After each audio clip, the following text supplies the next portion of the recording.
Friends, स्वागत है आप सभी का एक बार फिर से आपके मिशन जीत 90 प्लेटफॉर्म पे। तो आज के इस वीडियो में मैं आप सभी को पढ़ाने वाला हूँ केमिस्ट्री को एकदम बेसिक से लेकर के एडवांस लेवल तक मैं आप सभी को इस चैनल पे पढ़ाऊँगा। तो आप सभी लोग सबसे पहले अगर इस चैनल पे नए आए हैं तो चैनल को सब्सक्राइब ज़रूर कर लीजिएगा, और अगर आपको वीडियो पसंद आए तो वीडियोज़ को लाइक ज़रूर करना। तो आज से हम अपना लेक्चर नंबर 1 केमिस्ट्री को एकदम बेसिक से शुरू करने वाले हैं। जो भी केमिस्ट्री को एकदम बेसिक से फुल सीखना चाहता है वो इस वीडियो को लाइक ज़रूर कर दे और चैनल को ज़रूर सब्सक्राइब कर दे, ताकि उसे केमिस्ट्री बेसिक से लेकर एडवांस लेवल तक सारी चीज़ें आप सभी को समझ में आए। तो लेक्चर नंबर 1 आज आप सभी का होने वाला है। क्या लेक्चर नंबर 1 आप सभी को मैं पढ़ाने वाला हूँ, जो कि बहुत ही ज़्यादा छोटी क्लास होने वाली है। तो कंप्लीट केमिस्ट्री आप सभी को समझाया जाएगा बेसिक से लेके एडवांस्ड लेवल तक। तो आप सभी लोग चैनल पे बने रहिएगा और चैनल को सब्सक्राइब ज़रूर कर लीजिएगा। तो सबसे पहले हम समझते हैं कि केमिस्ट्री आपकी होती क्या है और केमिस्ट्री की शुरुआत हम कहाँ से करेंगे। तो सबसे पहले हम केमिस्ट्री की शुरुआत यहीं से करेंगे कि आपकी केमिस्ट्री आखिर होती क्या है, कि जाने पदार्थ, उसके प्रकार और हमारे जीवन में केमिस्ट्री का महत्व आज के इस वीडियो में हम आप सभी को पढ़ाने वाले हैं। तो चलिए स्टार्ट करते हैं बिना किसी देरी के साथ अपने इस पहले से लेक्चर नंबर 1 को, केमिस्ट्री क्या है। तो आइए समझते हैं कि केमिस्ट्री क्या है। तो आप सभी लोगों का फ़र्ज़ है कि केवल ध्यान से समझने का प्रयास करना है। अगर आप सभी लोग ध्यान से पढ़ते हैं तो आप सभी को बेहतरीन केमिस्ट्री समझ में आएगी। तो चलिए स्टार्ट करते हैं केमिस्ट्री को। अगर आप सभी लोग चैनल पे आ चुके हैं और वीडियो को देख रहे हैं तो सबसे पहले वीडियो को लाइक कर दो, ताकि आपके फ्रेंड के पास भी ये वीडियो पहुंच सके। तो लेक्चर नंबर 1 केमिस्ट्री आखिर होती क्या है। तो यहाँ पे ध्यान से देखिए कि केमिस्ट्री वह विज्ञान है, क्या कि केमिस्ट्री आपकी एक प्रकार की वह साइंस है जो पदार्थों की संरचना, पदार्थ क्या होता है तो उसको भी मैं अभी आपको बताने वाला हूँ, उनके गुण और उनके परिवर्तन तथा उनसे बनने वाले नए पदार्थ का अध्ययन कराती है। मतलब कि जो आपकी केमिस्ट्री होती है वो आपकी केमिस्ट्री वह विज्ञान होती है जो पदार्थों की संरचना, पदार्थों के गुण, उनके परिवर्तन तथा उनसे बनने वाले नए नए पदार्थों का अध्ययन कराती है। इसी को हम केमिस्ट्री कहते हैं। क्या इसी को हम केमिस्ट्री कहते हैं। तो यही है आपका केमिस्ट्री, जिसमें हम पदार्थों के बारे में अध्ययन करते हैं। किसके बारे में? पदार्थों के बारे में अध्ययन करते हैं। पदार्थों के संगठन, पदार्थों के संरचना के बारे में, पदार्थों के गुण के बारे में, उनके परिवर्तन के बारे में तथा उनसे बनने वाले नए नए पदार्थों के बारे में हम अध्ययन करते हैं। आखिर हमें केमिस्ट्री पढ़ने की ज़रूरत क्यों पड़ती है? केमिस्ट्री की क्यों नीड है हम लोगों को, या फिर हम केमिस्ट्री क्यों पढ़ते हैं। तो आइए ध्यान से देखते हैं कि हम लोग केमिस्ट्री क्यों पढ़ते हैं। बेसिक से पढ़ा रहे हैं तो सारी चीज़ों को जानना आप सभी के लिए बेहद इंपॉर्टेंट है। तो ध्यान से समझिएगा कि यदि हमें पदार्थों और उनकी प्रकृति को समझने में मदद करती है, क्या जो आपकी केमिस्ट्री होती है यह हमें पदार्थों और उनकी प्रकृति को समझने में मदद करती है। तो ये रहा आपका पॉइंट नंबर 1। और दूसरा है कि रोज़मर्रा, मतलब कि रोज़ डेली के जीवन में आने वाली समस्याओं का समाधान देती है। मतलब जो केमिस्ट्री होती है हमारे दैनिक जीवन में भी उपयोग होने वाली एक प्रकार का विषय है।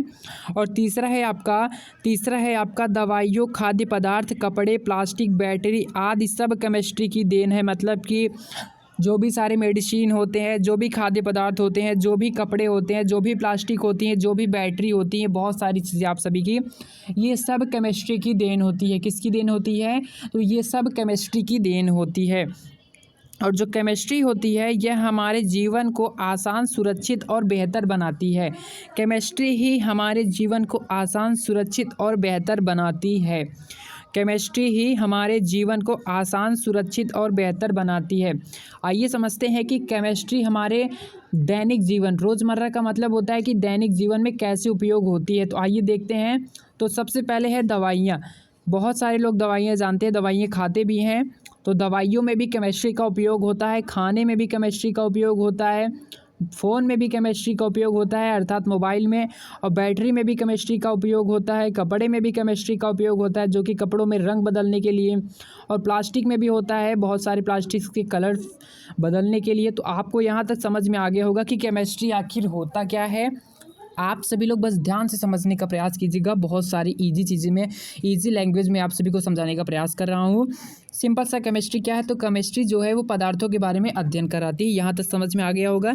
केमिस्ट्री क्यों पढ़ते हैं, क्योंकि केमिस्ट्री जो होती है वो हमारे दैनिक जीवन में भी उपयोग होती है और हमारे दैनिक जीवन में आने वाली समस्याओं का समाधान भी केमिस्ट्री ही करवाती है। केमिस्ट्री हमारे दैनिक जीवन में कैसे उपयोग आती है, तो दवाइयाँ हो गई, खाना हो गई, मोबाइल हो गई, बैटरी हो गई, कपड़े हो गए, प्लास्टिक हो गई। आइए देखते हैं कि दवाइयों में केमिस्ट्री का उपयोग कैसे हुआ है। तो बीमारियों का इलाज करने के लिए दवाइयाँ बनती हैं और जो दवाइयाँ बनती हैं वो आपके केमिकल से बनती हैं, बहुत सारी चीज़ों से बनती हैं। तो ये आपकी केमिस्ट्री के थ्रू ही दवाइयाँ बनती हैं। भोजन पकाने और सुरक्षित रखने में केमिस्ट्री ही काम करती है। मोबाइल, लैपटॉप आदि में बहुत सारे रासायनिक पदार्थ उपयोग होते हैं। अब रासायनिक पदार्थ क्या होते हैं, सारी चीज़ें आप सभी को बिल्कुल बेसिक से पढ़ाया जाएगा, बस चैनल को ज़रूर सब्सक्राइब करें। बैटरी में होने वाले रासायनिक प्रक्रियाएँ हमें ऊर्जा देती है। कपड़ों को बनाने, रंगने और धोने में केमिस्ट्री का महत्वपूर्ण योगदान है। और प्लास्टिक हमारे जीवन को आरामदायक और सुविधाजनक बनाती है, इसमें भी केमिस्ट्री का महत्वपूर्ण योगदान होता है। संक्षेप में क्या यहाँ पे लिखा है, तो आइए देखते हैं कि संक्षेप में लिखा है कि केमिस्ट्री है हमारे आसपास के पदार्थों और उनके बदलावों को समझने का विज्ञान जो हमारे जीवन को बेहतर बनाता है। इतना इम्पॉर्टेंट होता है केमिस्ट्री। आपका केमिस्ट्री बहुत ही ज़्यादा इम्पॉर्टेंट है। आप सभी लोग बस समझने का प्रयास कीजिएगा। फिजिक्स भी आप सभी को बहुत ही ज़्यादा बेहतरीन तरीके से समझाने का प्रयास कराया जाएगा, बेसिक से पढ़ाया जाएगा। तो बस आप सभी लोग चैनल को सब्सक्राइब कर दो और वीडियो पसंद आए तो वीडियो को लाइक ज़रूर करना। तो अब दूसरी तरफ बढ़ते हैं। मैंने आपको बताया था ना कि मैं बताऊंगा कि पदार्थ होते क्या हैं, तो आइए ध्यान से समझते हैं बहुत ही सिंपल लैंग्वेज में पदार्थ होते क्या हैं। तो सबसे पहले जान जाते हैं कि पदार्थ जिसे इंग्लिश भाषा में मैटर कहा जाता है और साथ ही साथ इंग्लिश लैंग्वेज में सब्सटेंस भी बोला जाता है। तो इतनी बात आप सभी लोग नोट कर लीजिएगा। तो पदार्थ को मैटर कहते हैं, मैटर के साथ साथ इंग्लिश भाषा में सब्सटेंस कहते हैं। अब जानते हैं कि इसकी डिफिनीशन क्या होती है। आइए जानते हैं इसकी परिभाषा क्या होती है। तो परिभाषा क्या होती है, जिस वस्तु का द्रव्यमान, जिसे इंग्लिश भाषा में मास कहा जाता है, तो जिस वस्तु का द्रव्यमान होता है और जो स्थान घेरती हो उसे हम पदार्थ कहते हैं, मैटर कहते हैं। क्या, उसे हम पदार्थ कहते हैं। उदाहरण की बात करते हैं तो यहाँ पे देखिए ध्यान से, उदाहरण के थ्रू ही आपको ये टॉपिक समझ में आएगा कि पदार्थ आखिर होता क्या है। तो आपने पत्थर देखा ही होगा, पत्थर को आप जब हाथ में लेते हैं तो उसका कुछ द्रव्यमान होता होगा, उसका कुछ भार होगा, और अगर आप वो पत्थर अपने हाथ में रखते हैं तो आपका हाथ जो होता है वो पत्थर से घेरता है, मतलब कि जो पत्थर होता है वो आपके हाथ में रखने पे वो स्थान घेरता है। तो पत्थर जो होता है वो आपका एक प्रकार का पदार्थ होता है। पानी हो गया, और कुर्सी हो गई, कुर्सी जहाँ भी रखते हैं कुर्सी का एक भार होता है, कुर्सी जो है स्वयं भी एक स्थान घेरती है, और पानी भी आपका एक प्रकार का स्थान भी घेरता है, उसका भार भी होता है। लोहे का इस्त्री मतलब कि प्रेस हो गया, और आपका पेंसिल हो गया, ये सारी चीज़ें आप सभी का पदार्थ होता है। तो पदार्थ को हम सिंपल से समझते हैं कि पदार्थ वह होता है जिसके अंदर द्रव्यमान होता है और साथ ही साथ उसके अंदर जो है स्थान घेरती है, अर्थात वो जो है स्थान भी घेरती है, उसके अंदर द्रव्यमान भी होता है। तो यह सभी वस्तुएं द्रव्यमान रखती है और स्थान घेरती हैं, इसीलिए ये पदार्थ हैं। अब पदार्थ होते क्या नहीं है, तो आइए यहाँ पे समझते हैं। गैर उदाहरण मतलब कि जो पदार्थ नहीं होते हैं। क्या प्रकाश एक प्रकार का जो है पदार्थ है? क्या हवा एक प्रकार का पदार्थ है? क्या इंद्रधनुष आपका एक प्रकार का पदार्थ है? क्या ध्वनि आपका एक प्रकार का पदार्थ है? तो जी हाँ, बिल्कुल नहीं। जो आपके गैर उदाहरण हो जाते हैं, प्रकाश हो गया, वायु हो गया, इंद्रधनुष हो गया, ध्वनि हो गया, तो ये सारी चीज़ें जो हैं ये आपकी पदार्थ नहीं होती हैं। इनका द्रव्यमान नहीं होता है और न ही ये स्थान घेरते हैं, इसीलिए ये पदार्थ नहीं है। हर वस्तु जो हमें छूने में, देखने में या महसूस होने में आती है वो आपकी पदार्थ होती है। क्या? हर वस्तु जो हमें छूने में, देखने में या महसूस होने में आती है वो पदार्थ होती है।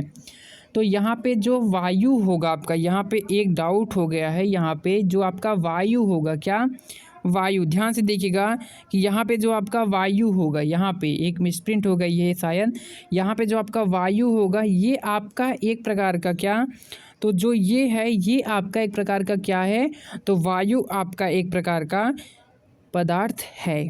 ओके, वायु आपका एक प्रकार का पदार्थ है। इस बात को ज़रूर नोट कर लीजिएगा कि जो आपका वायु होता है ये आपका एक प्रकार का पदार्थ होता है। क्या होता है? पदार्थ होता है। अब आगे बढ़ते हैं। नोट क्या दिया है? नोट दिया है हर पदार्थ, क्या हर पदार्थ कणों से मिलकर बना होता है। तो अब नेक्स्ट जो हम लेक्चर लाएंगे उसमें हम यही बताएंगे कि कण क्या होते हैं। तो पदार्थ आप सभी को समझ में आ गया होगा। तो लेक्चर नंबर 1 आप सभी के लिए इम्पॉर्टेंट है। एक बार आप सभी लोगों ने पढ़ लिया तो इसको एक बार आप सभी लोग खुद से रिवाइज कर लीजिएगा, और जो लेक्चर नंबर 2 आने वाला है उसको पाने के लिए चैनल को ज़रूर सब्सक्राइब कर दें। और आप सभी लोग अपना डाउट कमेंट में ज़रूर बताइएगा कि क्या आपका जो प्रकाश है ये एक प्रकार का पदार्थ क्यों नहीं है। तो आप सभी लोग इसका आंसर कमेंट बॉक्स में ज़रूर बताइएगा। क्या बताना है, तो आपको बताना है क्या बताना है। तो ध्यान से यहाँ पे देखिए, मैं नोट लिख कर दे देता हूँ। आपको बताना है कि जो आपका प्रकाश होता है ये आपका पदार्थ क्यों नहीं होता है। क्या पदार्थ क्यों नहीं होता है, क्या ये पदार्थ है, अगर है तो क्यों, अगर नहीं है तो क्यों। तो आज के लिए बस इतना ही रखते हैं। धन्यवाद।